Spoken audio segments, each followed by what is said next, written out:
And now, it's time for another Dice Tower review with Tom Vasel. One of the interesting things you'll find about Nanuk, or Nanuk, or however you say it, is that the minimum number of players is 5. It needs 5 to 8 players. But there's good reason for that. It's a lot of fun, and I think this is a game that increases in excitement with the more players. Now, when you play this game, you're going to find that it has remarkable similarities to a very popular game called Liar's Dice. And in that game, players are trying to guess the numbers on dice. In this game, players are trying to guess the correct number of animals that are in cards, or how many animals they will get as they go out onto a hunt without getting killed by this really ferocious polar bear in the front. On the cards, it shows like this nice-looking polar bear, but we all know that he's out there to eat your guts. So, how does the game play? Well, what do you think I'm going to say? Let's look at it. Nanuk comes with a deck of cards. In that deck of cards, we have seal cards, we have reindeer cards, we have salmon cards. Actually, I don't even know if they're salmon, but fish cards.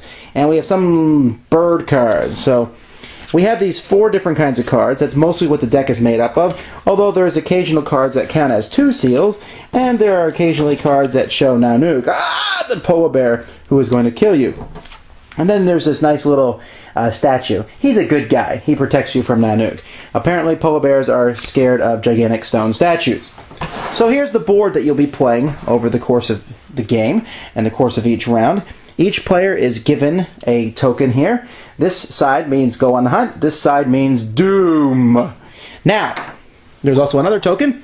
And we flip this token at the beginning of each round to show whether we will go clockwise or counterclockwise.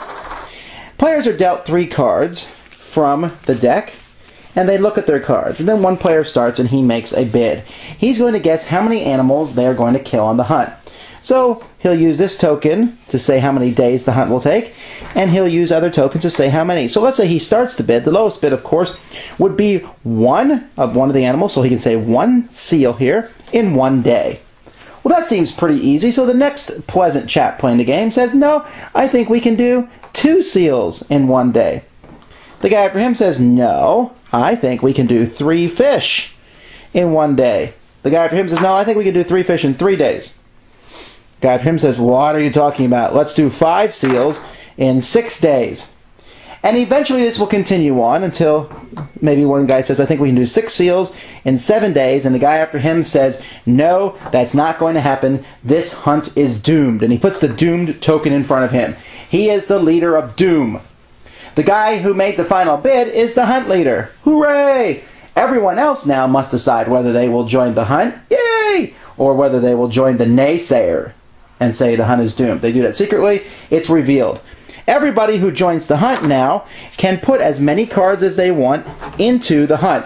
So let's say, for example, the hunt is, in this instance, we have seals, and people turn in cards. We mix them up so we don't know who gives what cards. And we see that the people contributing to the hunt here contributed 1, 2, 3 seals and a fish. Why did they contribute to fish? I have no idea. Doesn't mean anything. So we got 3 seals. Each of the players who said doom must ante up a card. It doesn't really matter what that card is, but they have to ante that up because that card will go to the winners. The winners are going to be the people who go on the hunt, hooray! Or the people who say the hunt is doomed. So now we start by turning these cards over one at a time, and we have to do it 7 times because the hunt is 7 days. And we need how many more seals? 3 more. Can we do it? Let's see. 1. No, that's not a seal.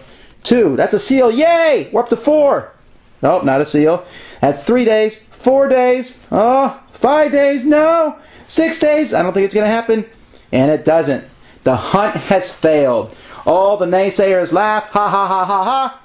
And then they turn over the cards that they anteed up. They mix them with the cards that were taken in the hunt, whether they were useful or not, and they will split them between them, starting with the first doomsayer. Everyone gets a card evenly. If there's any leftover cards, they are discarded. And we continue on. But see, a hunt is not doomed just by the number of animals. If you ever turn over one of the Nanuk tokens, a card with a Nanuk on, while turning cards over for the hunt, you turn over that card, your hunt is immediately doomed, unless you have one of the Stone Guardians already turned up. He will protect you from a future Nanuk. Well, that's a relief. Hooray, thank you, Stone Guardian, for protecting us. So each hunt Either the naysayers are going to get the cards or the hunters are going to get the cards. Why do you want these cards? Well, dear listener, I'm glad you asked. There are different ways to get cards. A pair of animals at the end of the game is worth a point, whether it's like this or whether it's like this. But much more importantly, you're going to want a set of 4 animals because those are worth 3 points. So I have this, 3 points. Hooray.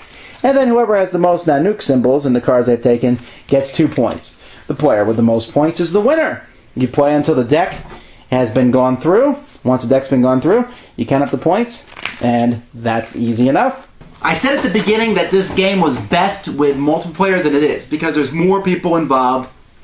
Sometimes you'll get 4 people going on a hunt, and 4 people saying Doom, or you get 2 people who say Doom, and 6 people on the hunt, or vice versa. And it's really interesting because, yes, maybe you're the only person going out on a hunt, and you said 12 days, and you might just get lucky from the cards that are drawn, and you will smashingly win.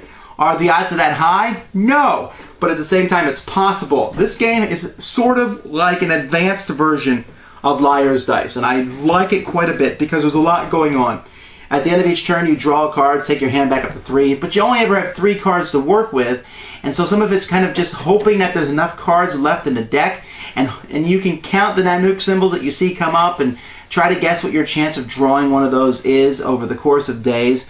You know, is the hunt going to be a simple one? Should I join it, or do I really think it's going to fail? What can I do to be involved? What card will I ante up? But at the end of the day, it's a very simple game. I found that some people just have a hard time comprehending the scoring in the game. Exactly how do you score a point? 4 different animals gives you 3 points. To a pair of the same animal gives you a point. But once things get flowing, and then people like to say, this hunt is doomed.